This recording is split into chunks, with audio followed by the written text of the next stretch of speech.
right? Is this actually it for TikTok? What are Canadian content creators, what are they worried about?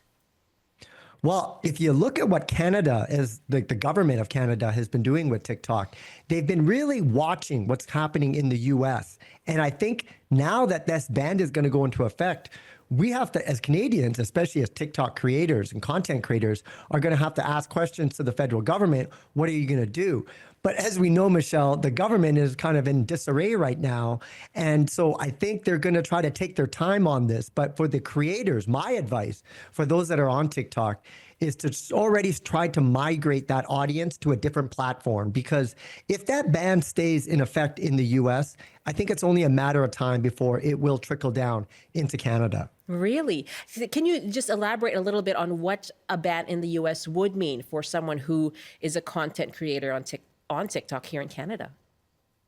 Yeah, so when this ban happens tomorrow in the US, basically it will go dark. So all the US TikTok creators, content creators, are not going to be able to post new content. What we don't know, Michelle, is how is that going to look? Are they still going to be able to open the app and not update it? Or will TikTok completely shut it down in the US? Now, it still will be available in Canada.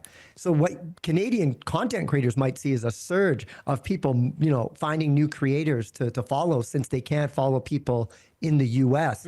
But if you look at the long-term game of this, I think that it's inevitable if that ban, holds up in the US, that it will trickle to Canada. Now, if Trump overrides it, then TikTok might survive. But either way, the government needs to educate Canadians on what the dangers are with TikTok because they don't allow it on government issued devices.